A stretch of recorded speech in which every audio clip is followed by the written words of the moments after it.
All right, peace and power, family. I'm so used to. I'm thinking it's gonna be a countdown coming. How y'all doing? How everybody doing tonight? How you doing, Sister Crystal? Doing well, doing well. How are you? I'm well. I'm well. I'm here. I made it. I'm happy about that. How you, Sister Sade? She like, I'm Can't hear happy. you. Are you okay? We're gonna come back to Sis She's Sade. How you frozen. It doing, looks Brother like she's Jess? frozen. I think she's frozen for a second there. Mm-hmm. Where is Jess? I tell you, Jess, if you fell asleep, because y'all know Jess will fall asleep real quick. How you doing, Brother Geechee? I'm doing well. How y'all doing? I'm doing well. Now, do you prefer Geechee y'all or Brother Geechee? What do you prefer? Whatever you comfortable with calling me. Okay, I want to make sure you're comfortable with whatever I call you because that's what really matters. Yeah, I'm cool with whatever. Okay, Thank you. all right, we cool. All right, so we are back again, family. Thank you all for just taking this moment to tune in with us, and thank you in advance to those who will catch the replay later. Really appreciate your time. So last week we started the I guess you can call it somewhat of a series where everything that we discuss on the channel when it comes to these talks are related to the overall health and wellness of us and our children, of us as a collective of Black people, correct? Um, and so on last week's show, we covered a few topics in regard to education and integration, and was it a clear black and white agenda? So several people reached out to me, heard some good comments. Brother Geechee, y'all for sure reached out and shared something that we touched on, but we didn't really touch on significantly. So I definitely want him to enlighten you all in that matter. But one of the definite takeaways for me for last week was from Sister Crystal when when we were talking about the idea of education integration, and she said, you know what, it's really not even integration, because integration is a combining of two things. They're going to come back on, y'all. I'm having some technical difficulties, but we'll let them back in. But she was saying how integration is basically the combining of two things. And when schools were integrated, even though we were in the same building, there was still a difference. There were separate faculties, separate levels of care and attention to the students. There was separate effort put into building the self-esteem of Black students versus white students, right? So when you think of integrating, it's the action or the process of actually integrating, bringing things together where it works for the good. And that's not really what we've seen overall since we've integrated. And again, I understand after I got off, I thought about it and I said, that's interesting, because what Sister Crystal said is it wasn't, and correct me at any time, she said it wasn't so much integration as it was assimilation. And as we know, assimilation is not bringing together. Assimilation is, hey, this is how we do things, get in line.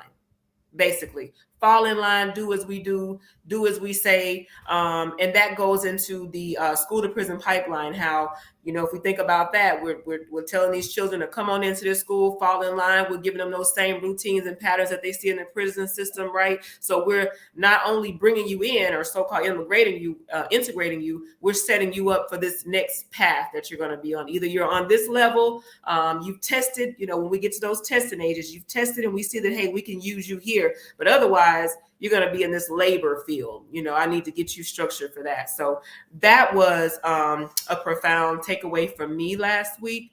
So I just want to start with making introductions, which I haven't, we kind of greeted each other, but I want to start with everyone, just give an introduction, kind of what your background, any information that you want to share in that regard. So Sister Crystal, I will yield and start with you. Okay. Greetings. How's everybody? Um, Sister Crystal Denise, Secretary of Education with the Black Liberation Movement, and also founder director of Oasis Literacy Center and our Saturday school, which is run through Ashe Academy. As you can see, I'm here at the center, New Direction Cultural Center, where we house everything and we do our Saturday school from here. And I just want to say I really appreciate our viewers last week, because I misspoke. I said integration when I meant segregation to even start off the show. Mm. Because I was talking about my parents went to segregated schools, and I looked at it, I said, "Oh, I said integration," and kept using it throughout. But I know that our viewers understood what we meant, and I appreciate your patience and understanding, and just because most people would use that as a microscopic critique of what it was that we were talking about. So I just want to say Asante Sana to our viewers and the people who gave the positive comments, Brother Geechee, Sister Sade, Brother Jess. I appreciate y'all for coming on tonight, and I'm going to yield. Absolutely. All right, Brother Geechee. So peace, good to see you again, Sister Crystal and Miss Renee. Thank you for the invite. Geechee y'all from Charleston, South Carolina. I'm an organizer, a political education organizer, and I focus on political science from an African Senate lens. I do work in Central America, the UK, Jamaica, and a couple cities in the US, Baltimore, DC, Charleston. And yeah, I'm just happy to be there and looking forward to building. Thank you. Appreciate you coming on too, accepting the invitation. Sister Sade, tell us about you. Greetings, everyone. My name is Sade. I am originally from Chicago, living in Mississippi, raising future farmers, homeschooling, working from home, doing what I'm supposed to be doing, I think,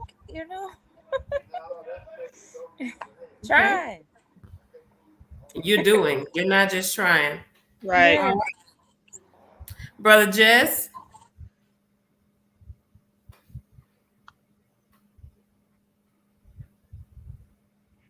I tell y'all, Jess will go to sleep.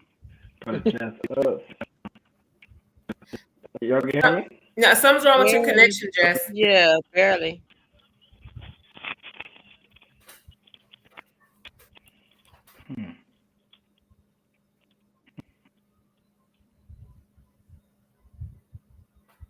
All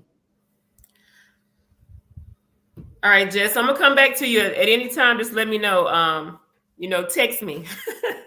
You got access. Text me and let me know you're ready once you get that worked out.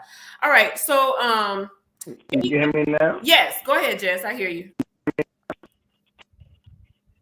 No, I don't hear you. Yeah. But Justice, no? I hear you. Oh, yeah. Brother Justice, definitely went to a lot of schools of thought, like, just a simple human being just trying to live life experience on this earth.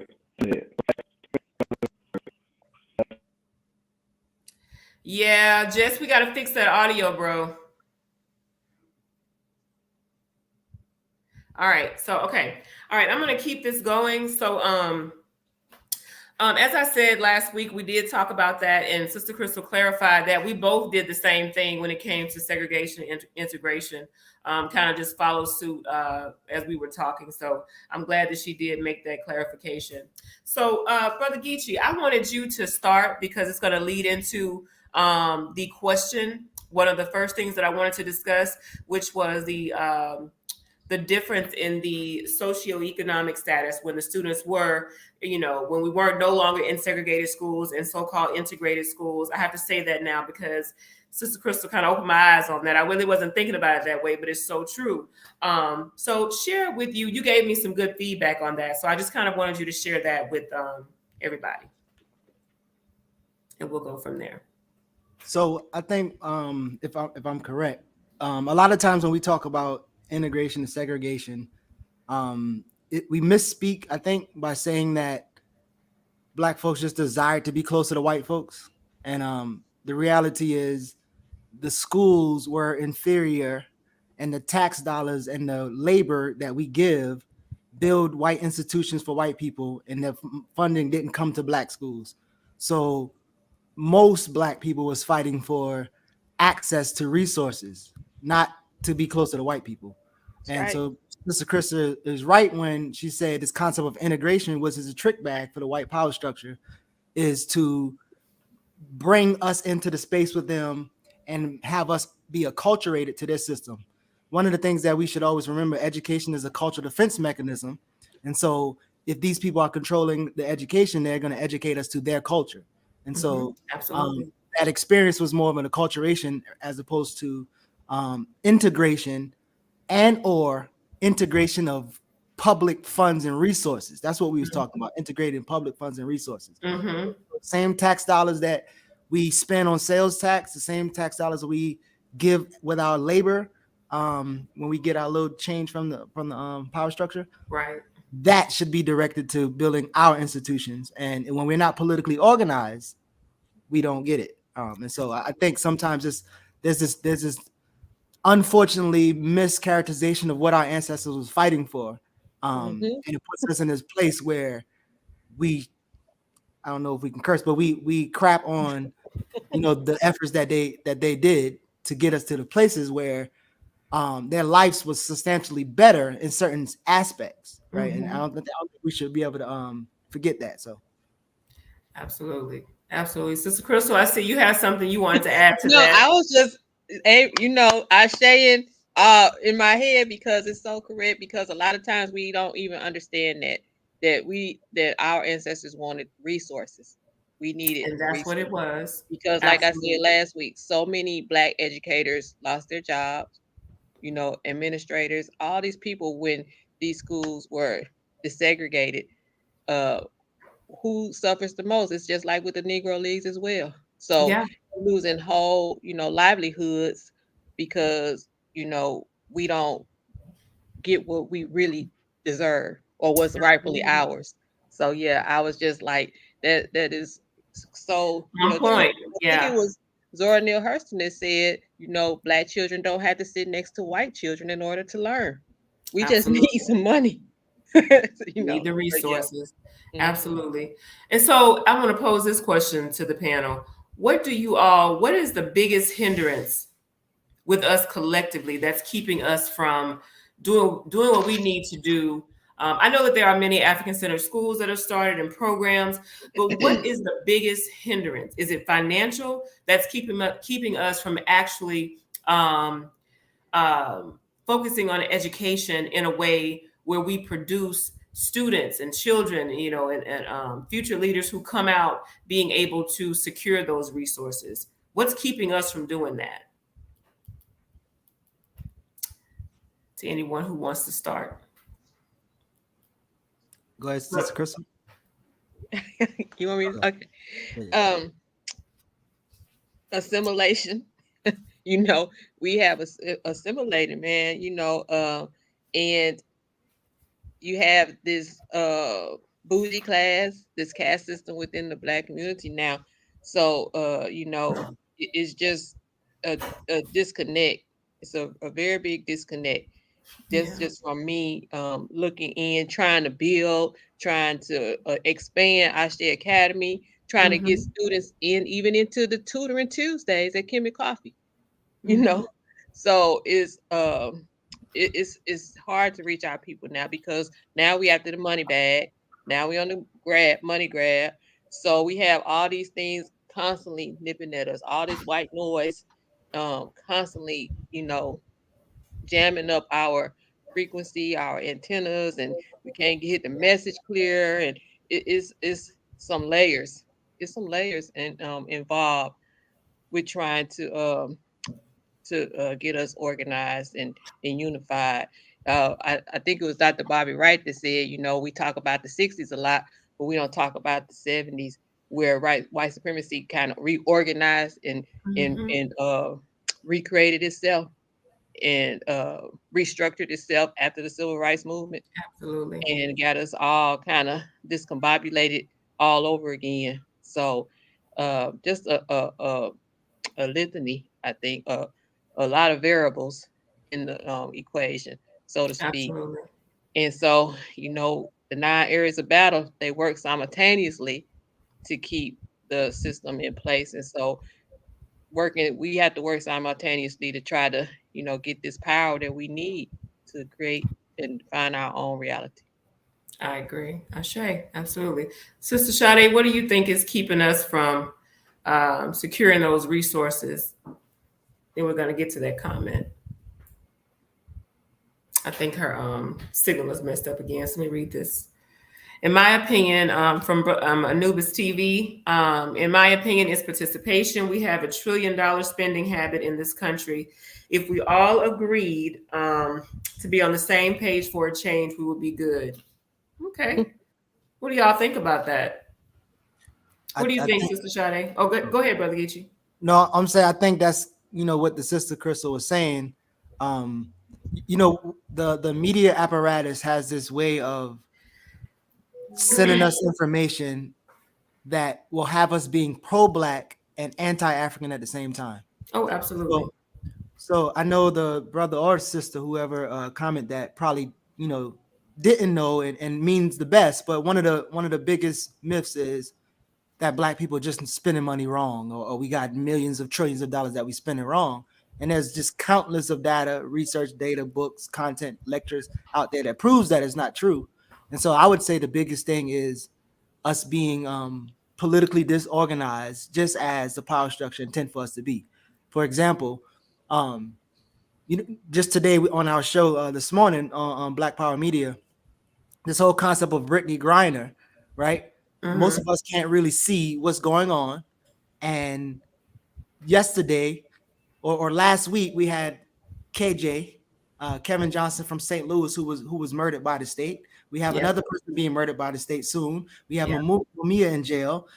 Countless political prisoners. But yet, the minute that the state tell you that this thing is our attention, they're gonna give you Brittany Griner, and they're gonna paint the narrative of Victor Boot, the person that they trade, is this merchant of death. He's an arms seller, just like the U.S. U.S. is the biggest arms seller in the world. True. He just happened to sell arms to black people who look like us who was fighting against the U.S. And so, of course, they will paint this picture where black people will regurgitate what the state says, that this guy's just this merchant of death. No, well, the U.S. is the merchant of death. And so I would think the misinformation that we receive becomes axiomatic, and we regurgitate things, right? So just like the spending power, we regurgitate circulating the dollar, right? So if I got 5, you got 5, she got 5. If we keep circulating those $5, it's gonna stay $15, right? And so little things like that. I think that most things are the politically disorganization of us, and the not committing to collectively studying and gaining the proper analysis so that we can actually respond to some of the conditions that we're in. Yeah, I agree, Brother Geechee. And I think we have to think of it as an investment. We don't realize that it's an investment into us. And we have a hard time thinking that way. We are instant gratification society now. And so we don't even think about on down the line, what is the future of African descendant, African descendant people, African descent. What are we going to look like 20 years from now? I think about that often because I have adult children and I have a granddaughter. And then we have the children of Ashe Academy as well, Sister Sade's and others. So, yeah, I think, and I do agree because you made me realize, because with all this financial talk about the dollar and all this, Black people don't have finances to be financially literate. So, first of all, we got to figure out, if we do have money, who has it? Why, is this caste system again, where we look at the lower level income people and we want to say that they waste their money. But hell, I know people that waste their money excessively in the higher income brackets and they get a pass. So, it's a whole, like I said, there are variables that we have to look at and see how they play a part of the entire equation. But I do agree that, that we have to have that political education foundation, and we had to, build these something so that we can teach it, because we certainly not going to get it out there in these other institutions. Not at all. They want us to spend. Absolutely. And what about you, Brother Jess? You want to add anything to that? Yeah. You can hear me good now? Yes, we hear you very clearly, and we see you. Hi, Jess. Welcome. So I definitely have noticed a lot that we hold on to the past a lot.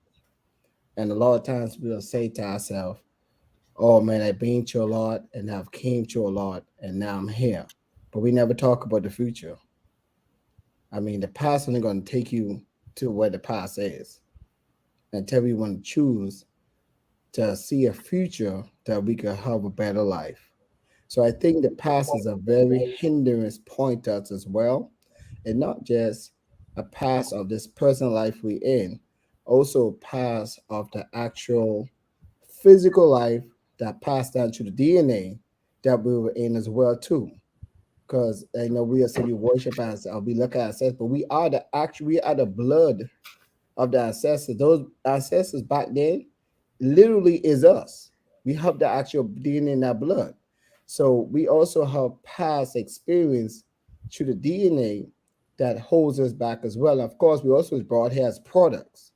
We were not brought here as human beings. We need to get our head that we was actually thought to be supposedly be equal to these people. We are actual products. It's like your dog or your cat in your house telling you, I want equal rights in this house, and you're feeding them. It doesn't work that way. So we need to truly understand that we were not meant to be humans on the same level of these oppressors who oppress us, and say that I said, well, we know they don't look at us as human beings, and they still don't, because in some of the Constitution, like if you look at the word in the Constitution, they have such persons. Such persons really is a term for slave. The South just had an issue because the South wanted the slave and had an issue with the word slave in it. So they decided to say, okay, we'll take out the word slave, we put such persons. And things like this, of course, we're not looking at, and the mentality is still there. So it's going to be difficult. And like Sister Crystal said with the finance, I think that's very important, because I got guys who I talk to, and they'll talk to me quick when they talk about some alien or some conscious movement, all that. But when I start talking about retirement and finance and how you're going to build some economics, I hear crickets. Matter of fact, I'm going to lose some people because I'm tired of the damn conscious talk.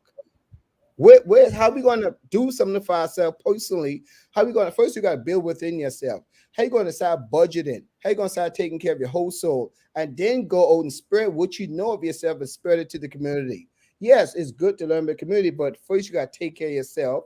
And those tools that you learn, take care of yourself. Then you could teach it to others. Talking about the past all day long ain't going to help either.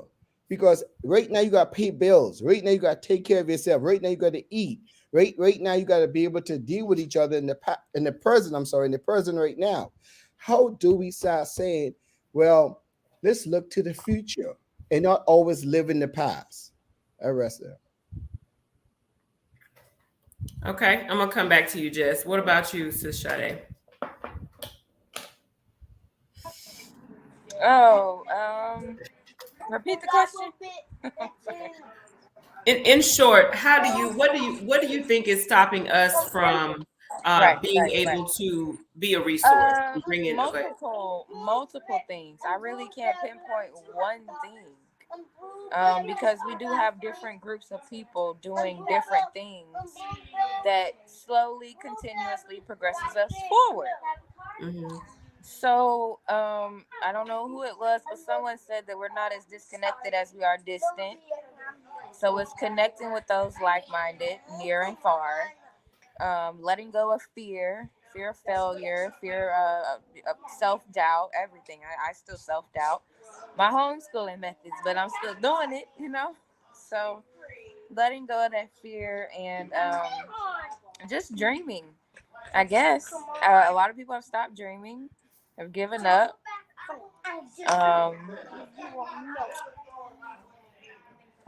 the don't want to, lack of accountability, lack of responsibility. Um, love the easy way out. It's easier to collect the social security and unemployment and food stamps, and it is, and they make it that way. So, They make it hard. mhm.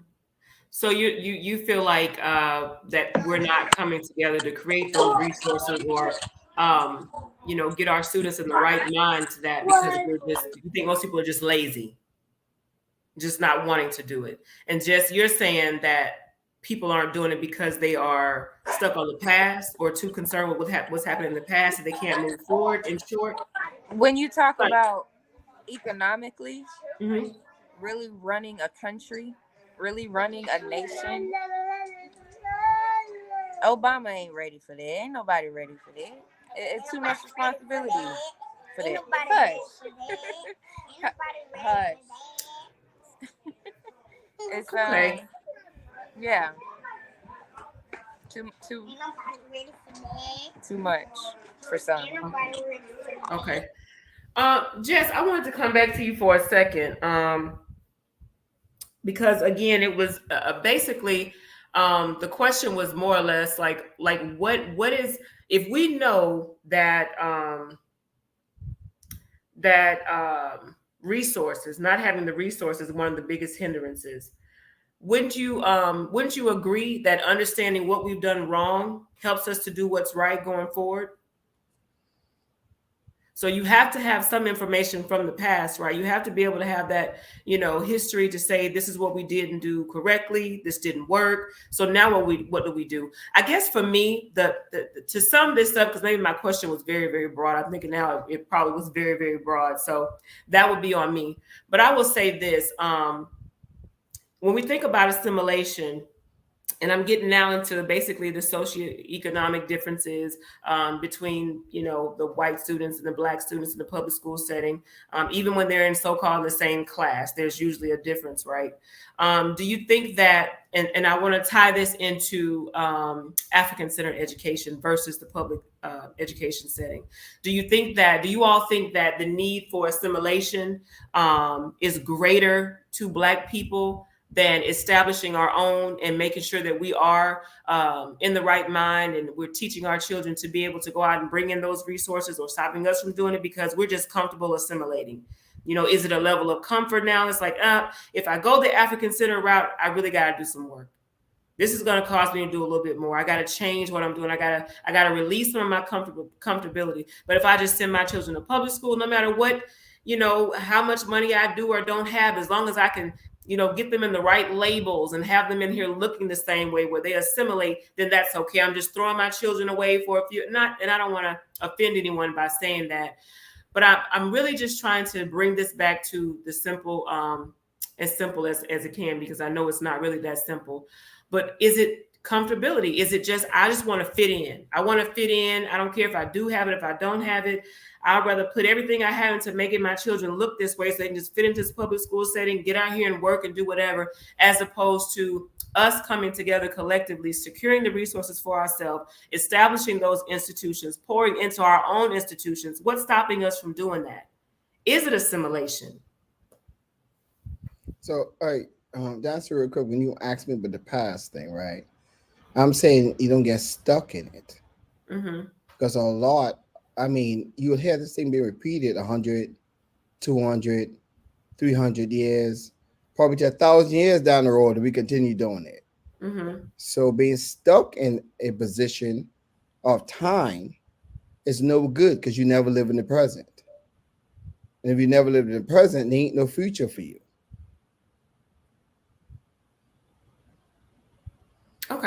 Okay, I understand what you're saying. All right. So, and my question again is short. So at this point, this all I want to know from you all. What do you think about that? Do you think we're just so comfortable with assimilation that we don't try to secure those resources?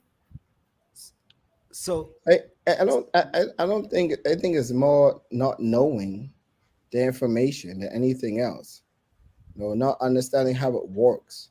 Because you Mm-hmm. can't be comfortable or uncomfortable with something if we don't have no information on it. I mean, Mm-hmm. again, we don't always think for ourselves. Thoughts are given to us. And sometimes we will say, well, these are our thoughts. Mm-hmm. But then how you know that's your thoughts when you have had the information to understand if that's your thoughts or not? Mm-hmm. We never took time out. Like some people just hear something and then actually regurgitate it and feel like they know it. But Right. then they went and actually did the research study, actually went and practiced it to say that it actually produced those results. Mm-hmm. Most of the time, no. Yeah. So we just take other thoughts and use it, and we'll be stuck in the position we're in now. So I think it's more of getting the information and actually applying it. actually know what it is to be economically sound. How do you budget? Actually, what knows to plan for retirement, for a future, plan for the community to be as one. And matter of fact, you can start off with yourself. You can start off with your sister, your brother, your family, and then grow from there. But if you don't actually, that's right. We have never seen yet, and I'm not going to say it's never going to happen. But we don't see a person without a wife. If you can't take have a household, how you going to run the country? So you got to start somewhere to show that you are responsible to develop something.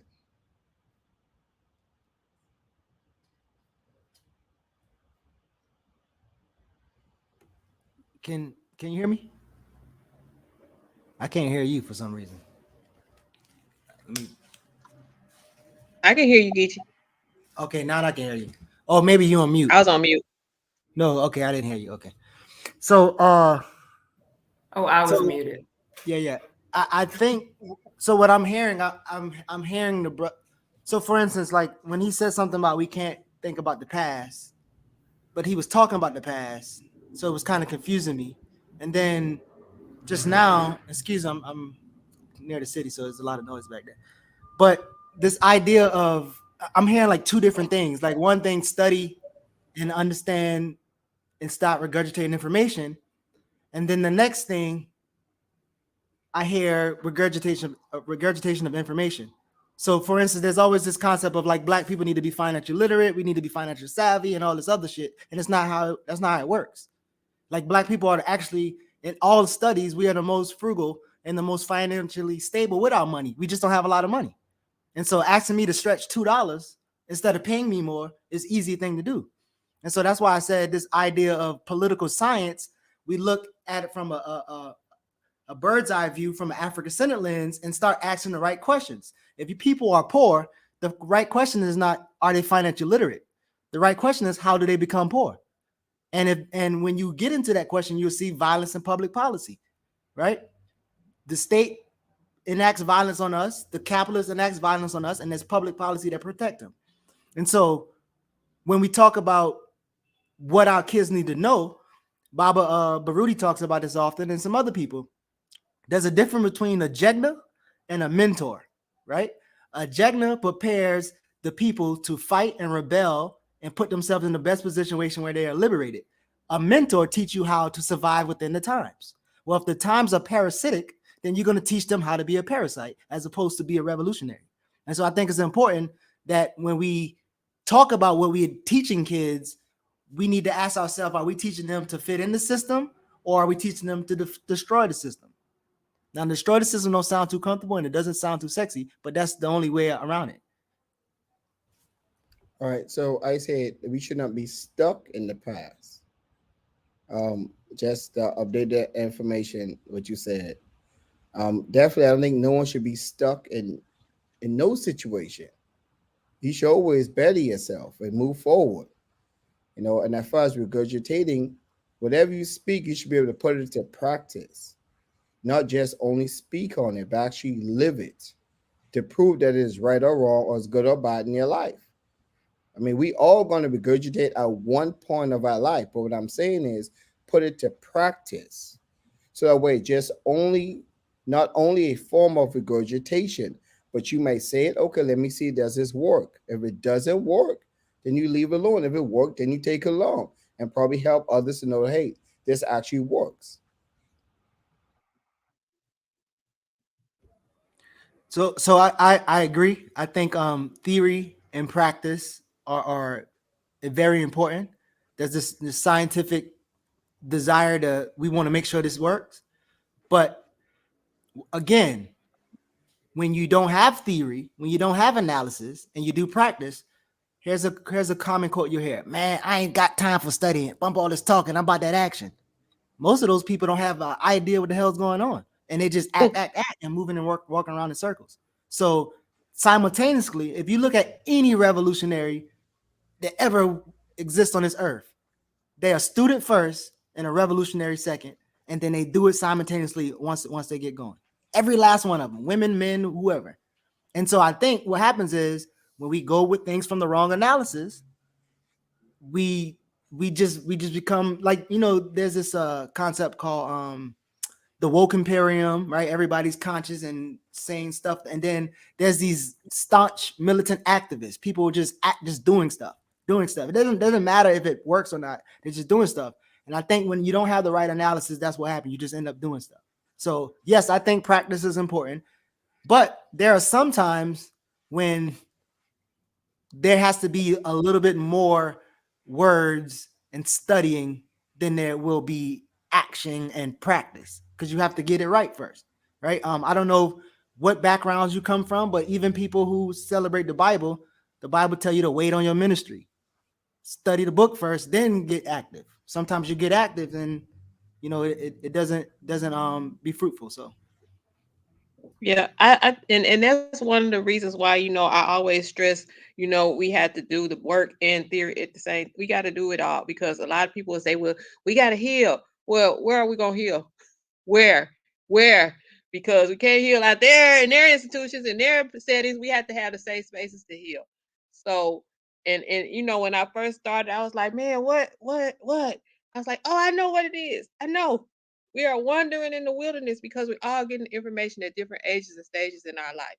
And so when you go to the public school, you get, when you to be what they call, not retained but promoted, you have to know certain things, right? To go from kindergarten to the first grade to the second grade to the third grade. So they're making sure that these children get everything. By the time you graduate, you're supposed to know this. And so with us as African, we don't know. I came into the knowledge of self and when I was grown and my children were teenagers. So, and that's why Sade is commendable that have you're setting the foundation so your children don't have to wander in the wilderness like most of our people do. And for Absolutely. me, that why it's so important that we, had Ashe Academy, had these Coleman institutes, and so our children can get that political foundation at an early age so that they can Mhm. know who they're going to be working, what nation they're going to be building. A brother Kill said we all nation building, but whose nation are you building? Whose So, nation? they're going to know which nation they're going to be building. And Mhm. so, yeah, a lot of our people, they know that that our children, you hear people say it all the time. Our children ain't getting what they need in school. It started at Mhm. home. Lie. Tell those white parents that their history started at home, and you gonna see what you gonna hear. So anyway, so our people Absolutely. know that it's a miseducation system. They know it's a mass incarceration. But see, we so individualized now. Individualism has gotten us in the grip. And so as long as it's not happening to us, that's them Negro over there. So, we gotta realize that we are a collective. And that's Absolutely. why when I say we. And well, I not Mhm. well, if I gotta tell you that I'm speaking as a collective, you got something going on. Mhm. Anyway, but it's just a lot, and I'm so grateful and thankful for the panel because it's making me think about some things. Brother Gigi, you say a lot that and brother, everybody is. Brother Jess, some things to think about the past, history. Yeah, history is important. We have whole courses in the school system, and most of them are required. You can't graduate unless you take a history course. And so we think that ours, and I'm just speaking as a general statement now, we Mhm. think that our history is not because we And don't that's want to be sad because it's African. true. We don't know the greatness of who we are. We don't know the greatness of who we are. And so, when you think that your history starts with slavery, you probably don't want to, see it or hear it or study it. But when you understand that we have the Imhoteps and everything, Mhm. our ancestors, what's the oath to the ancestors that our scholars recite? You know, Mhm. everything, civilization, literature. Our ancestors gave the word literature, science, mathematics, all these things. So, yeah, I know I said a lot, but I just know that, a lot of us know that we live in this system, and some Mhm. of us try to be comfortable as we can be until they give you your wake up call. And Absolutely. so, it's on us to bring that attention. Sometimes you feel like you're crying in the wind, but we got to keep on putting it out there, getting the information out there, challenging. really challenging our people to really think about what's going on around them. Because sometimes, we don't even, it's just autopilot. We don't even really think about what we're doing or what we're saying. So, yeah. Yeah, Yeah. work is not going to be comfortable, and a lot of us that are doing the work want it to be comfortable. We don't Yeah. want to sacrifice and be uncomfortable either. So, it's not glamorous. It's a grind. It's definitely a grind. Go ahead, brother. Get you. Yeah. So real quick, I appreciate that, and I want to veg you back off the sister. One of the most important things also is as we are studying our ancestors, we have to do a deep dive and compare stories and movements, right? So, for instance, people will argue about the boys was a sellout and Garvey was the man and blah blah blah. And I don't think you can get anywhere until you can actually realizing where both of them was right and where both of them was wrong, and then what happened. And then know that the boys is like I think Bob Emerald asked what we think about the Talented 10, right? And it's like that's cool, but he actually came at what the 100 like 20 years 10 years later, and then he died at 80 something. So looking at his whole life is very important. And I'll end with this. There's when I was in Charlotte a week ago, we was talking about something, and I was explaining to them like the wealth gap, right? So before pandemic, the average white family, that don't mean all, the average white family had $171,000 of wealth to pass down to their children. Yeah, we just talked compared to 17,000 in the black family, right? When I said that, he was like, "Man, why we always got to compare ourselves to the white man?" And then 2 seconds later, he said, "In Black Wall Street," I said, "Black Wall Street. So if it's a Black Wall Street, there's a white Wall Street. Aren't you comparing yourself to white people then?" And so what happens is we conveniently compare ourselves to white parasitic behavior, right? And we'll talk about Black Wall Street, but we won't talk about Elaine. Elaine was a cooperative collective, or the Combahee sisters, collectives, or Ella Baker. We won't talk about any of these people who have collectives, but we will discuss Black Wall Street, and we'll take it out of context. So it's more important to learn our history. And I think if we are serious, every time we made progress, you'll see collective struggle. You don't see spending money and starting businesses. You see collective struggle for whatever that look like collectively. So it's important when we're looking at history to kind of look at it on a broad scale. Like, are we celebrating for white things? For instance, Mansa Musa, who's the richest man in the world? Is that something to celebrate if you don't know how he got his riches? Right. Or Queen Nzinga, she did this. Is that something to celebrate if you don't know what she did to women in her space? And there's other people out there to celebrate. So Tant Toya from IIT, how she taught John Jacques Dessalines how to fight, how to make herbs, right? So there's so many different people out there that we need to study and pay attention to, but sometimes we stay limited to certain figures and certain parts of their life as opposed to the collective of their life. Do you think it's because we are on this money thing now that because I feel like we want to make money but not to build and invest, just to make money to spend to become bigger consumers. So do you think that we focus so much on those figures because of the money? Yeah, absolutely. I think one of the most dangerous weapons that white people created in white think tanks was the concept of black capitalism, right? And if you pay attention, the government intently, so we think about COINTELPRO and we know about all that. And we're like, oh, but there's another side of COINTELPRO where they use the nonprofit industrial complex and obviously the education systems to delegitimize all radical type movements.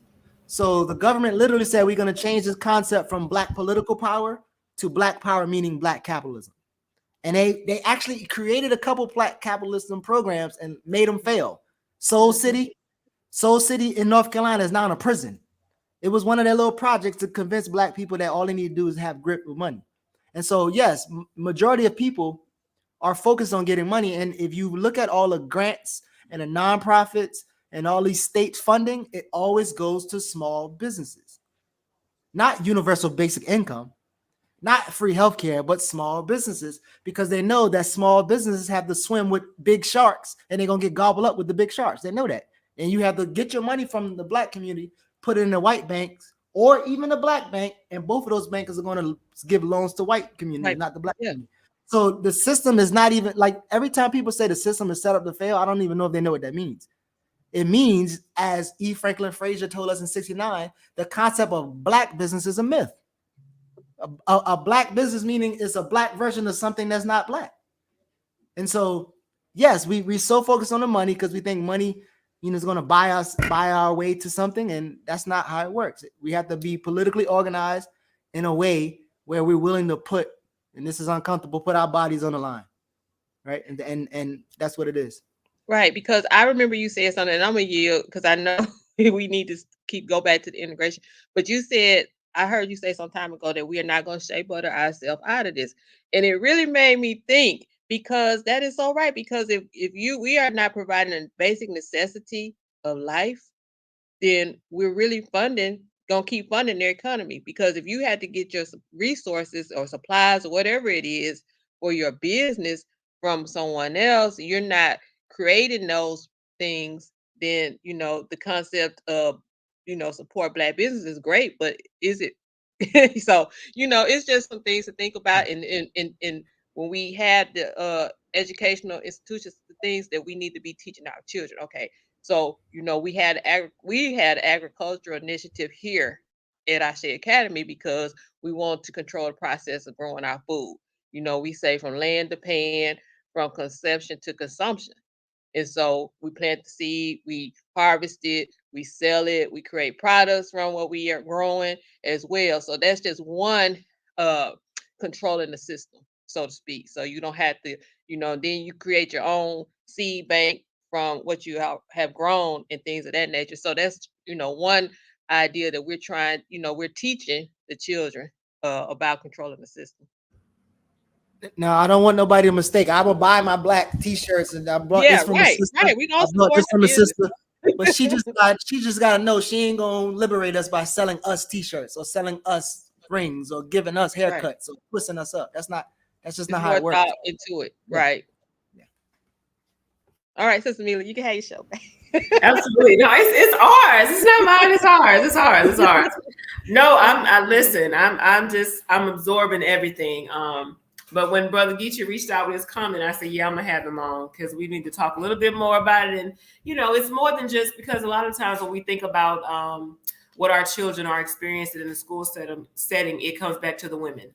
It's what do we think, because we're the mothers, we're the nurturers, right? But, our men have an opinion too. Right. And sometimes theirs can be naturally even a little bit more logical than ours. Not saying that we don't operate in logic, but it's necessary, right? And the reason why I asked that question is because I had an interaction with a parent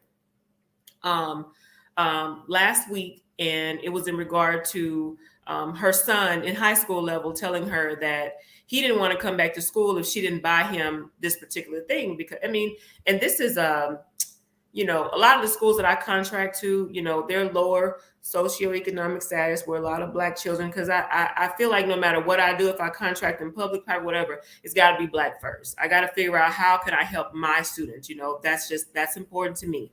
Right. So he was telling his mom, he was like, what's the point of coming back? If you're not going to buy me so-and-so, I'm not coming here. All these children have, XYZ on and I don't have it. So my son, he's just not into labels. Like if anything with my son, he wears black, gray, white. He doesn't care what it is, who it is. That's his colors. That's it. That's his closet. That's his bedroom. I don't know. I don't know why. That's just who he is, right? He doesn't care about a label. Doesn't mean anything to him.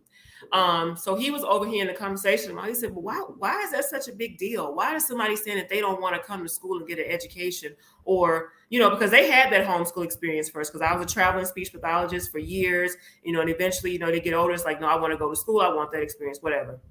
But the mom, her response was just baffling to me because it was like, the first thing she was saying is like, I'm not going to get it. Then it was like, okay, I'm going to get it as long as you go. Cause I just need you to graduate. I just need you to, it's like, I need you to go and get this paper so that you can fit in. I don't care about nothing else, even though he was not the best student as far as behavior. He's bullying other kids, but she gave in. It was like, okay, I'm going to get it for you. And bullying her.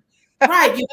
And you're okay with that. It's like, so you don't want to do it. If you can get all these resources together to spend this money that you don't have because you're borrowing from a certain fund to pay your bills, because you told me this, right? But you can spend all your money on getting your child these material things so he can come to school and get a piece of paper. Like, there's nothing you want to do to put into your own community. Nothing you want to do like those other parents. If y'all are all spending all money on all these labels, right? Because it's about the label. If you're able to do that, why can't y'all start a co-op?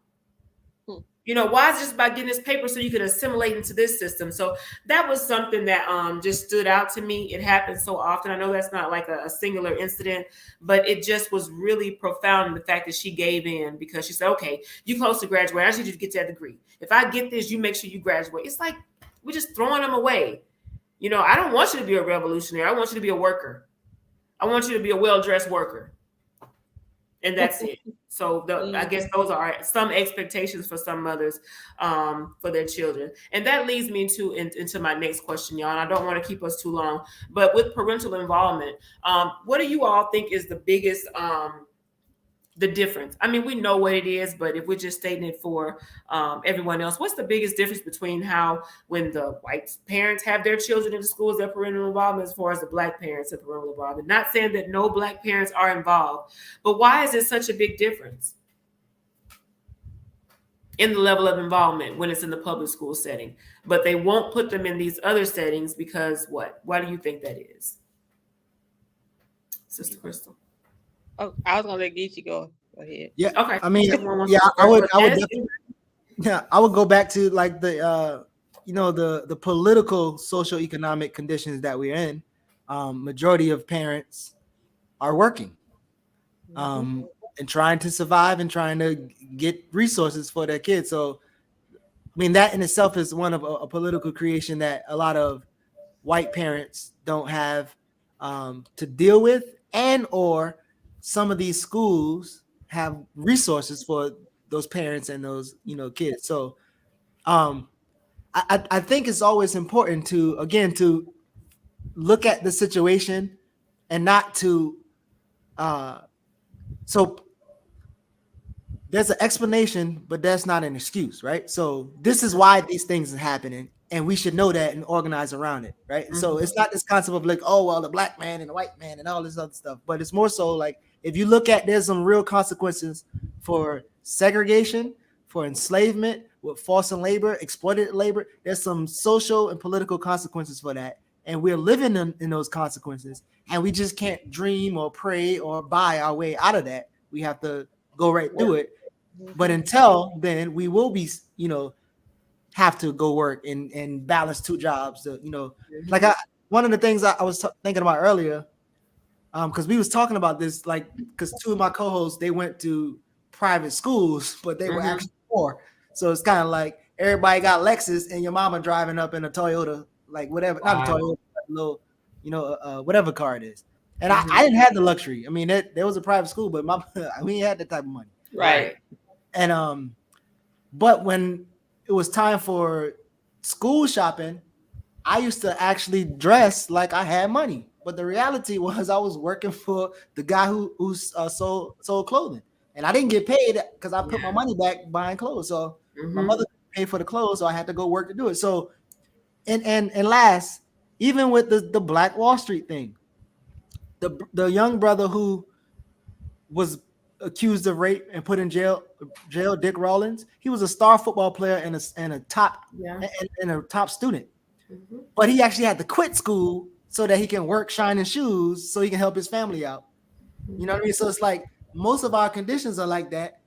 And even when we present, right? Because the designer shoes is not too far from taking out loans to buy a home, and taking out loans to buy a car, and taking out loans to get an education.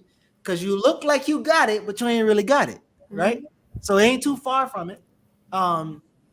And I think it's just always important to, know that these are political creations. Our social issues are political creations. So mothers ain't showing up because they're not lazy. They don't care about the kids' education. The reality is they gotta go to work. They gotta do this thing. There's so many things they're juggling. And I think we have to be more compassionate about that. And when we are creating solutions, we keep that in mind as well, as opposed to trying to teach you how to parent No, I need to give you resources so that you can be better at your parenting. Mm-hmm. Absolutely. And that's I why I agree. commend the Ashe Academy, because that's what's happening at the Ashe Academy. And, Those and I resources just want are being given. and I just want to bear witness to what Brother Gitchy said, because Oh, we had the tutoring Tuesdays at Kim and Coffee. And so one of the frustrations is that we don't have the students that we should. And mhm. because of what you said, Senatobia, and I'm just going to say Senatobia Public School has received this humongous grant for a quote after school tutoring Right. program. Now, the complaints have been that they aren't tutoring. They're just sitting the children down and telling them to do their homework, providing a snack, and providing transportation. So, hey, what parent is not going to say, hey, yeah, my child can stay at the after school tutoring, as opposed to Mm-hmm. me having to figure out while I'm at work how to get him to Kimmy Coffee, where, because we are being effective. We had linked up with Brother Akil, and we have the people Mm-hmm. that had a skill set to actually help these children know and understand what they're doing. They already spend what 8 hours at school, and then they have to spend two more, and they aren't learning, and the parents still have to help them with the homework when they get home. So it's a whole, and so what we're doing, we're just like, okay, so this is the last week of school coming up, so we're gonna not gonna have tutoring, but we're gonna sit down and we're gonna regroup, and we're gonna figure out how we can get these children here so that they can learn something. You know, um, and it's a community issue, because we gotta get back to being a community and a village. I always take my little neighbors with me when we go to tutoring. If they're at the because we have a neighbor, she is at our door every day because she wants to play with kids. I'm like, okay, we're getting ready to go to tutoring. You come on, Mm-hmm. go get your homework. Can my Mm-hmm. brother come? Yep, go get his homework. He's coming too. Because once they finish their homework, I got something else for y'all. We're gonna do some Right. kind of cultural activity as well, and we're gonna read some books, because Kimmy got the books up there. So we're gonna read Yeah, some books, and we're going to sit down and talk about some of these people on the wall. that's right. One of the young men was like, "Who is this lady right here?" I'm like, "That's Fannie Lou Hamer. She is from Mississippi." So we have whole discussions around the setting in Kemet. And so yeah, we had to regroup. We had to sit down, because like Brother Gitchy said, we got parents that's trying to work two and three jobs. And so how can they bring them to Kemet? It's at 4 o'clock. So we got to figure out how to get these children up here so that they can we can be more effective in what we're trying to do, because they're gonna get they're definitely gonna get some political black center education while they're there, Oh, if definitely. as long as I'm there. So yeah, so that's one of the things that we're going to be talking about. We're going to be regrouping so that we can be more effective in reaching our children and our people, because you reach the parents through the children a lot of times. Absolutely. So, Most of the time. yeah, so yeah, we know we have a unique experiences in this country. And so we Yeah. gotta be more compassionate and caring around those issues, and not just say, oh, they ain't coming because they don't want to bring them. They too lazy Mm-hmm. to bring them up here. And they just using that as a babysitting service. We gotta stop all that. It's time out. We behind the eight ball. We gotta be, Mm-hmm. more clear in what we're doing as well. Absolutely. And that's something we talked about last week too, even with BJ in that situation. Mhm. Yeah, I mean, compassion is definitely needed. I was And just reading that comment because I want to say this about that comment, because it said even in majority black schools with majority black teachers, the children are treated like criminals, not students. White kids aren't treated like that. And I just want to say I shaded that, because I always said, we have several black schools in this yeah. area. And you may not be able to control a lot of the curriculum, but you can damn sure control the culture. So Mhm. you are a black administrator, a black educator, and your students are black, and you sitting up here treating them like they would be treated if they were in Senatobia school system. I got a problem with that. I Absolutely. got a big problem with that. So treat them like they're your children. We are mamas at Ashe Academy. Mama Mila, Mama Uh-huh. Krista, Mama Sade, you know, Baba, for Yeah, real. Because if you look at these children and treat them and know that they're your children, your babies, guess it's different. what?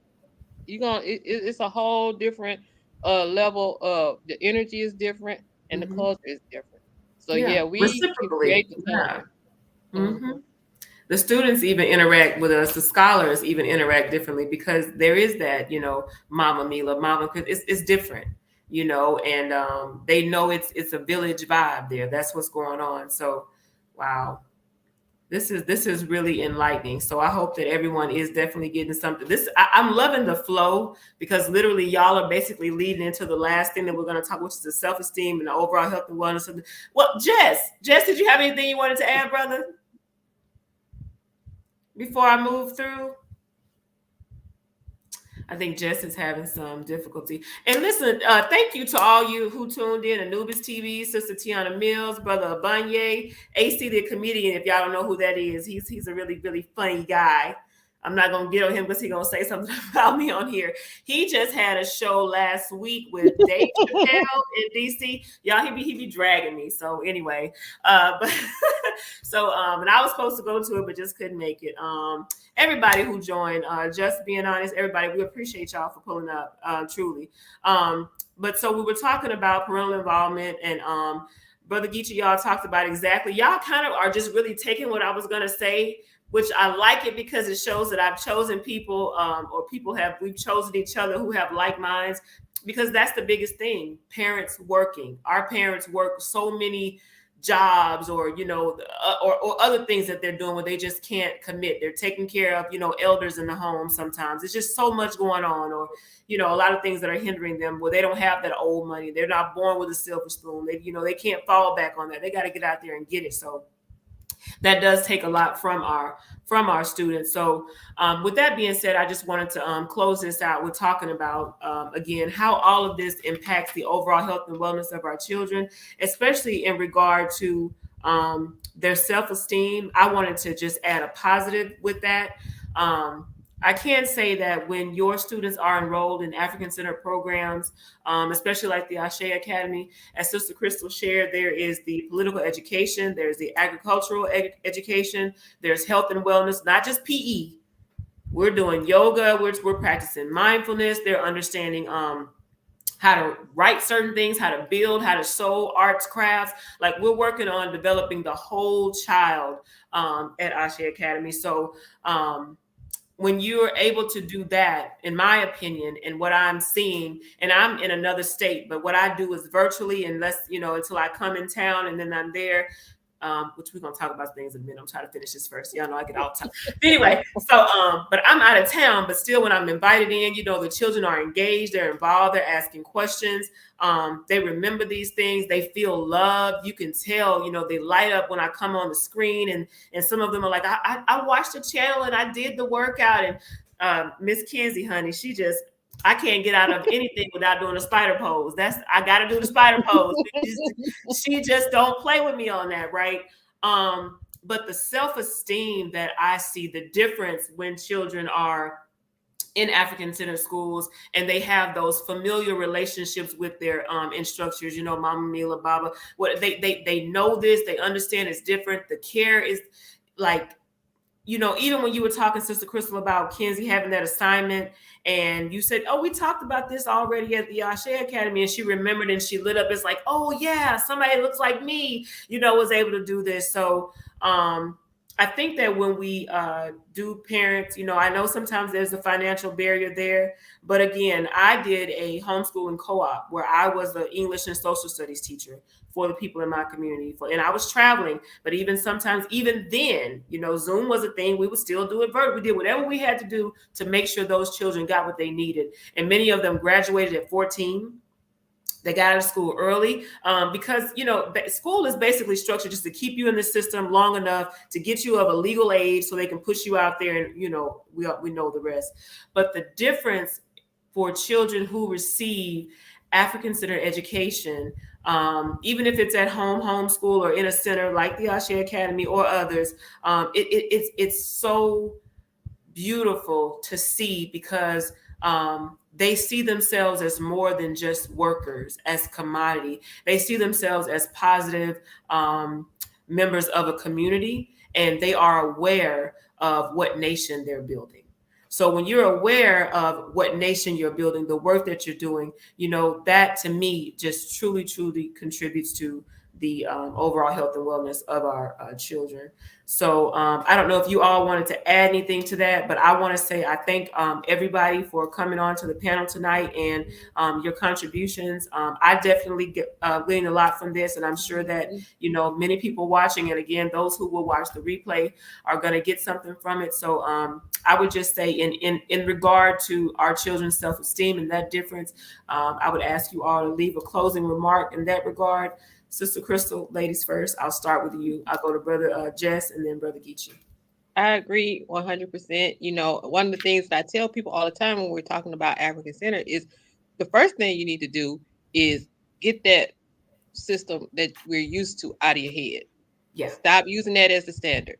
Start with a clean slate of what it is that we need to do. Because if you say, okay, we're going to have a school, then the first thing you want to do is do something like this already been done. So, we had to think about our experiences. Dr. Amos Wilson is like the go-to person when you talk about teaching African children. And, we had to define our own standards, look at our own experience. What do we need as far as nation building is concerned? And so a lot of times I'll tell people, it doesn't have to be a 8-3. It could be, on 3-7 or something, around our needs, around our lifestyle, around what we have to do. It can be on a Saturday, like our Saturday school. It can be at the park. It could be at a museum, things of this nature. So they don't have to just be field trips. They can be learning trips, that we do with our children. And like you said, I say sometimes when we're all together, I just look at the family that we have created because we are a family. When Jahi comes through, he came through with a Saturday on the Saturday school. And he was, he's from the Black Youth Leadership Coalition. Today we're going to talk about being proud, and we're going to talk about Marcus Garvey. And so having the big brother, so to speak, come in and talk to him. And so it just makes my heart full when we're all together in one sitting because we are a family. We are definitely a family. When I go up to Kimmy Coffee, we added to the family with the beans and the opening of Kimmy Coffee. So we have a whole addition with Ra and Soraya and Naya. So, our family is expanding and we're growing. And so when we look at it like that, when we look at it as the family, the community, uh, it just increases your presence and the value of the children. The children are valued, and it does give them this self-esteem. They're confident. I look at kids all the time, and I'm like, okay, you don't have to, be the center of attention all the time, but it's just, her confidence. When she has something that she's learned, you're gonna know what it is. You're gonna get that. You're gonna what they say. You're gonna learn something. And so, it's just a testament to us. And because sometimes she'll say, Gigi, what's Mama Mila's YouTube channel? I want to work out. So she'll go find your YouTube channel and work out with it. So I just appreciate you, and I appreciate everyone else on the panel as well, because I took y'all dropped some things and some thoughts and some inspiration to us, and I appreciate y'all. Santa Sana, Brother Geechee, and Brother Jess.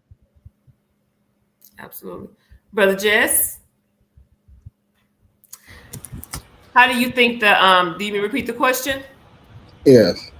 So I was just sharing, everything that we shared, basically the topics that we've talked about.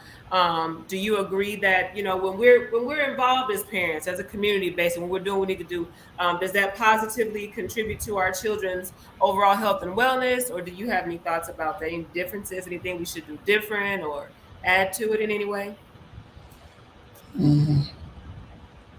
Again, I think that we should stop dwelling in the past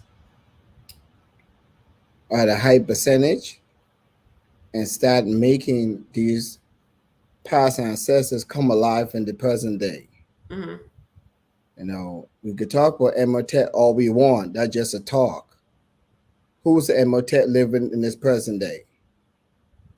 You can talk about whatever great thing people done in the past. That's only talks. That does nothing until we produce that today. And that's what I'm talking about, dwelling in the past. You can always dwell on anything, but you have nothing to show for it. So the goal is to show what's in the minds of the people in the present moment. You can conceptualize, but you should be able to materialize as well. And most of us just like to only feel good moments. Yeah, we used to do this, we used to do that. That's no good if you ain't doing it now. What are you doing? Like you said, what have you done for me lately? Mm-hmm. And that's what I'm talking about. And I want to drill, but this past situation. And I mean, a lot of people like always talk about the past. What are we doing now today? And as far as parents, I think we definitely have to put some structure in place and stop asking most of the children what they want and guide them into what's need to be done. There's many nations out there who don't go around asking their kids what they want, but they produce great nations out of them by guiding them what need to be done. Mm-hmm. I'm gonna rest there. So, do you think that what's happening now when children are receiving African-centered education, that does positively contribute to their wellness, to their development and self-esteem? Only for the moment of emotional stuff or feelings. Why is that? Because it's just when you talk about history, it's a feel-good moment. Mm. Why you only talk on history only? Where's the present point to the history? Well, I'm speaking in present with children attending African-centered schools. What I was sharing is like, just some of the positive things that I've seen and how their confidence is totally different when they're getting that type of education. Do you agree that you feel that it's only a feel-good thing, that they're not really gaining anything? Is that what you're saying? I think he's mistaken it for history. I think he's hearing African-centered means teaching history. But African-centered means to center African people in all things, science, social, political, history, or whatever. So it's not that they're just talking about history in these schools. It's that it's preparing African people to collectively respond to the material conditions of African people. And that can change throughout time. So which African-centered was in 1971 is probably not African-centered in 2022. So it evolves. So I mean, that's kind of what I heard you kept saying history, but I know the sister's talking way more than history. Okay, brother. I appreciate that you stepped in. So do me a favor.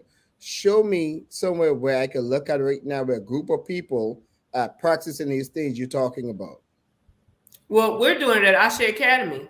Well, and so you asking in America or where?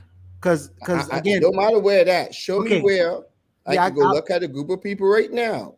Where I could take their instructions out there being successful as Black people, so I can start off with those tools to help build that nation. So the thing is, just like with Emil Cabral, you got the Mondragon. I mean, I can list. So keep going, listen, but let me finish. Their conditions are not the same. So the thing that each of them will tell you is you have to deeply study your particular condition, organize in a fashion, and then respond to that. So there's a scientific process that has to happen. So if you want to see people like what's the brother Blunt, the brother in Chicago, the work that these sisters doing with Marcus Klein, like if you want to see what they're doing, you can go see what they're doing. You want to see what Leaders of a Beautiful Struggle doing? So they have their own government. So again, I would hope you don't think getting a government is easy as just getting a government. That's not how it works. It's a process. The question: do they have it? Is either yes or no? Well, but you should know that. You should know that in America, nobody had their own government. Like so, that's a mute question. Right. So that's what the sister was asking me about this African teaching. So this is what I'm saying. It's good feeling to talk about these things, but what do we have in real life time at this moment to say, look, we do have this here to prove that what I'm saying is just not a theory. Who actually have paperwork in place or some structure in place set up to say, we know this is not a theory, or we just going by. So how about let's do this? What revolution have you studied or looked at or learned about? Oh, many. No, I'm just saying, just name one. You had the Muslims. You had No. I'm not talking about spirit. What nation or group of people revolutionary study have you? I mean, group have you studied? That's what I'm asking. Okay, so now you switch it. All right. To be honest, I know nothing that's authentic that actually has their own thing going. Okay, so that's one of the problems. So if you look at the Grenadian Revolution, you look at Cuba, you can look at Vietnam, you can look at IE, you can look at multiple places of people and how they respond to their material conditions and changing it. And you can also know that some things are protracted struggle, so they take quite a while. That's in America. There's obviously a different American struggle that's going on as well. And if you look, because you so said you the can look. gentleman said we gotta do our own thing. So I'd rather stick there, like you said. So we have something in America that we can point to. Yes, you have multiple groups that you can study, and that's why I asked you, like, Who are have you those studied? groups? That's why I've asked you, who have you studied, right? And if you haven't studied any of them, then you should probably just wait and study. So and you have then no we group can talk name? about it. You have no name of these groups Name of which groups? that you say is multiple groups that you Yes. can study that's Yeah. in America. So again, I named you can the Combahee River Collective. You can study them. You can study a Black Panther Party. You can study All African People Revolutionary Party. You can study Black Alliance for Peace. You can study multiple different movements and know that there's stages of which people have to go through to respond to their material condition. And if you asking me for a finished product, then there's nothing I can do. What else I want? So, Well, just what do you think? I mean, I think that's the problem, though. As an African man right now, asking for a finished product, tell me you have no commitment to creating the solution. You want a finished product, and that's not how it works. But I didn't say there's no commitment to creating a solution. I just actually said I can't give you a finished product, and you said, well, what else would I want? And I said, if you want a finished product, because there's no need to have the conversation. I'm saying that because you're trying to throw out these organizations as if they're finished products. No, I didn't. No, I didn't. So why bring them up? So, because you just asked for them. So, brother, that's what I'm saying. A feel good movement, just like people join many other groups. They're feel good movements. That's all it is. So what are we supposed to do then? So what are we supposed to do, brother Jess? So are we not supposed to do anything? Or I mean, seriously, because from my take, it's like, so you putting Ashe Academy as in there as a feel good movement, and I take offense to that because we are teaching our children to define and create a reality seriously. That's why we had an agriculture project. That's why we teach them about people like George Washington Carver, who was a botanist, who studied the land, so that they can know that there were people who looked like them that did this, and they had to believe in themselves that they can do it too, because we are practicing as we teach it. Seriously, you say he studied the land. George Washington Carver. Yeah, I said he was a botanist. Okay, so that means those kids need to also be that as well. So and that's what I just said. I said right. that. So y'all have a curriculum where there's actually that. Yeah, we have an agriculture initiative, an agriculture project where they plant seeds in the ground, they harvest the food, we sell the food, we show people how to prepare the food as well. And they have ownership of it. They have paperwork. They can get line in place. But the dude is like, are you serious right now? Yeah, I'm serious because that's what we need. That's next. So you want kids to have ownership of something? You want kids who are politically dominated to have ownership of something? Why not? There's little kids. It's a process, though. What do you own? What do you own immediately right now? So we talking about me now? Yes, because you just want kids to own something. She asked me a question. And she's answering it, but I don't think you're hearing what she's saying. Hold on, but see, that's the problem. You have a limited mindset. I'm not limiting anything. You can't say a kid can't do stuff. Don't limit these kids. Jess, I think this is what I'm thinking. I could be wrong.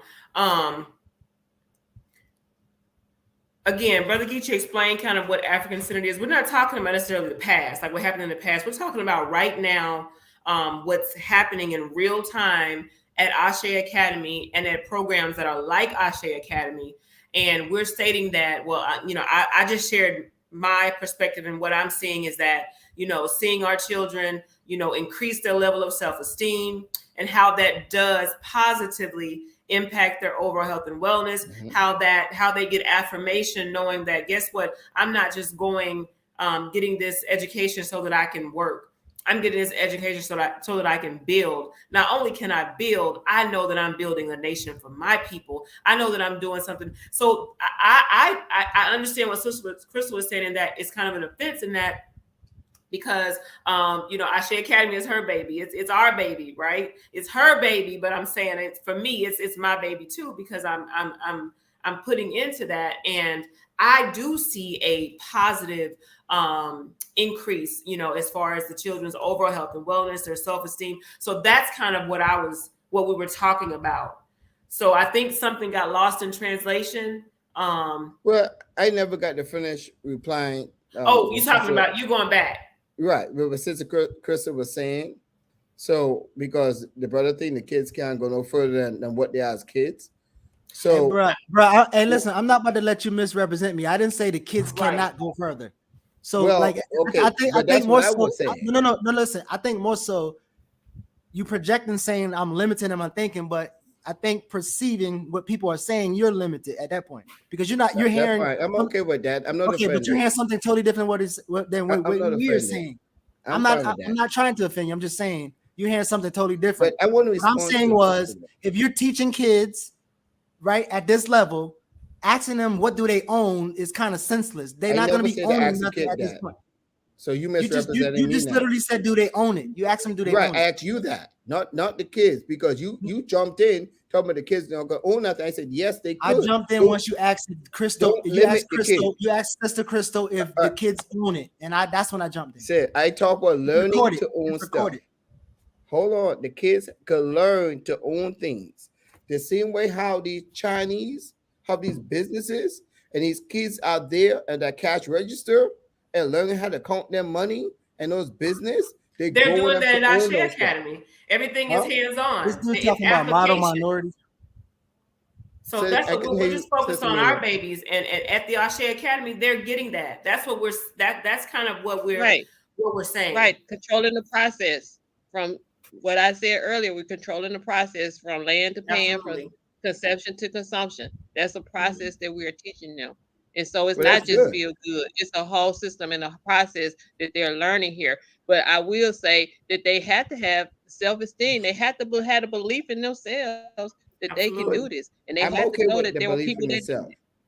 I'm okay with that, but I'm saying you don't get stuck in that and only have that only. You also got to increase on that. That's all I'm saying. Right. And I'm saying not only just not just learning the line. Right. And we were saying, when we're talking about African Center, it's more than the history. It's about how to talk to each other, how to treat each other, how to be respectful to ancestors, how to have, had the insight and the wisdom from your elders. It's a whole, it's more than academics. I'll say that. Mm-hmm. We had academics, we have all that, but it's more.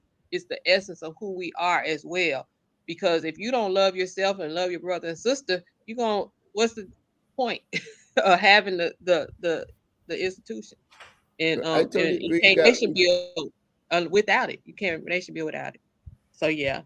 Well, I'm looking at having the ownership mindset as well. I'm sure y'all guys do that too. Yeah, but that's what I was getting at. That. Mm-hmm. Yeah, we talked about that as well. Correct. But I think that was probably when you had some technical difficulties with the StreamYard. Yeah. Yeah. But and I didn't get a chance to read everybody's comment, but we did see your comments, so I appreciate everybody's contribution again. And thank you all to all the panel for coming on. I don't want to keep you all. I have an early flight to catch in the morning. I have to be putting out. Nobody be at the airport waiting on me. You don't know what airport I'm going to. But anyway, thank y'all so much just for coming on and just for adding to this discussion. Like, y'all just made it so much more than what it was with just Sister Crystal and I. So I do appreciate it. And I just want to ask everybody to leave your closing remarks. If you are doing anything, please let the people know what you got going on or where they can follow you at. At this time, y'all know me, this Moments with Mila. I'm all about health and wellness, but speech therapy services if you need it, but we'll talk about that another time. Yeah, I'm all about health and wellness, and especially reaching our children first, because as Sister Crystal shared, oftentimes we reach the parents through reaching the children first. So we're going to continue that mission that we got going at the Ashe Academy. It's a very important one. Before I end, I just also want to remind you all about the digital calendar fundraiser for Ashe Academy. That information, I believe, is still in the description. If not, I'll put it back there. But if you are interested in, well, I'll let Sister Crystal tell you about that, because I'm going to move to her next as she closes out, so she can give you some details, because she created it. Okay, so I'm going to go to you, Sister Crystal, Brother Geechee, Brother Jeff. Okay. Well, yeah. So we do have a calendar that is created each year. It's our major fundraiser, and in it is every day you can learn something, and some of it is going to be a little controversial, because we need to know that as well. We need to say, okay, this person really was not what we needed them to be, but what can we take from that? What can we teach our scholars from that? And so every day there's a person, place, or event. Sometimes there's more than one on a particular day. So it is more than a calendar. It's a teaching tool, and it does come from my mind, my brain, and so I'm very proud of it. But yeah, this year is digital. We usually print it, but just decided to do a digital calendar this year because it's easier to distribute. And just for a $10 donation, Cash App BLMMS, and put your email in for the memo, and I will email it to you. Um, and we appreciate it. Our scholars appreciate it, and we're going to be working on some other publications. So our scholars are going to be creating some things, some writings, and things of that nature. But Brother Gishi, I want to hear from you. We didn't hear from you. And again, Asante Sana for everybody, to everyone on the panel. Appreciate the input, the dialogue, and y'all have a great evening. I'm gonna yield the mic. All right. So thank you, Sister Crystal, Sister Mila. Thank you for having me. Thank you for the work that y'all doing. Thank y'all for loving African people. And for people who are in the chat, I think it's Friday, right? It's Friday. It is Friday. So you're spending your Friday night with us, so you could tell that you love us and you care about the people, so you're putting in the work. And then I want to say this, and then I'll wrap up. At some point, we all have to commit to studying radical and the revolutionary elements of our people, our ancestors.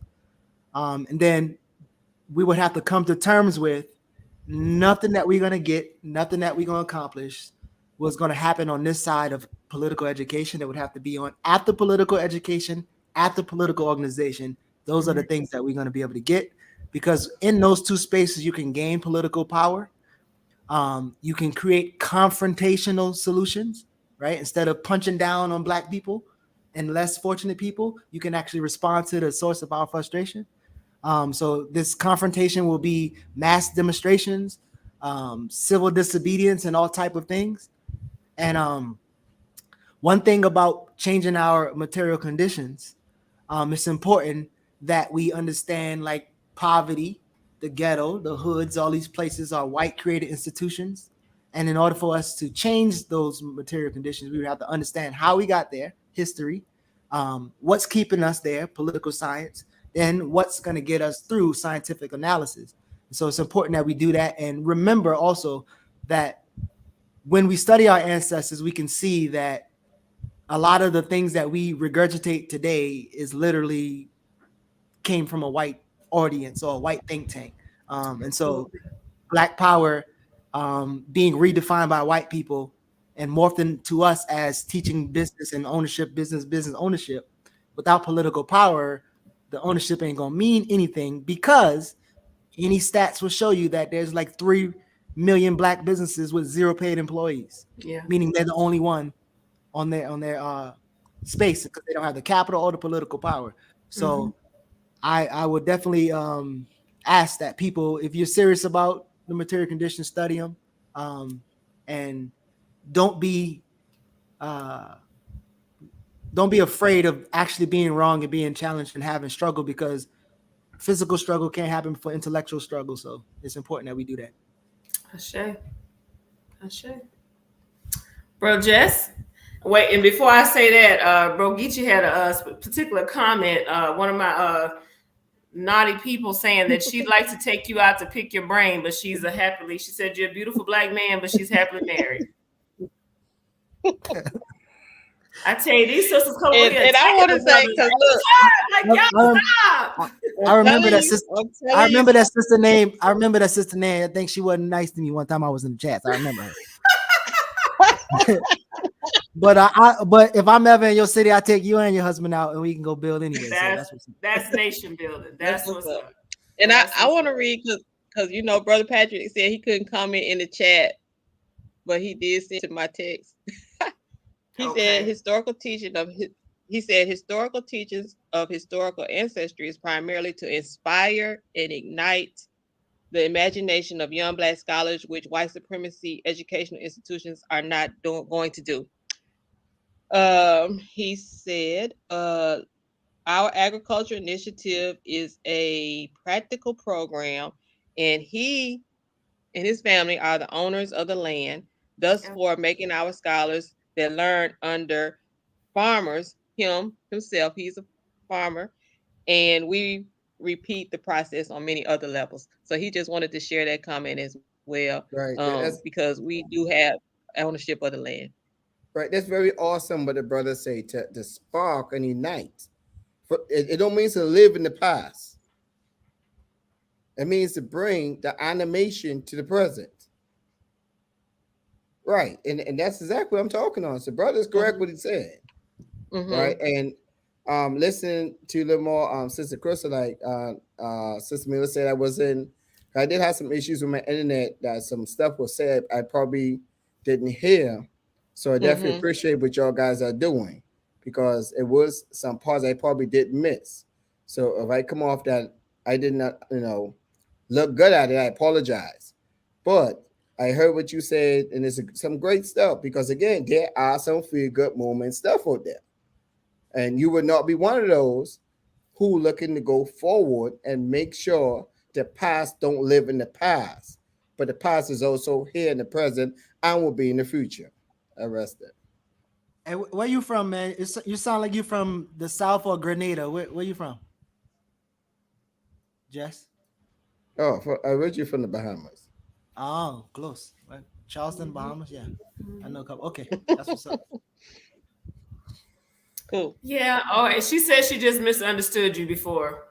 Oh yeah, I knew what it was. You remember the comments I was in there. I thought, I'm thinking about it. I'm like, yeah, okay, probably, we ain't gonna talk about that situation at all. We ain't giving that no air. But anyway, moving on. So again, I just want to and thank y'all for everything that you said.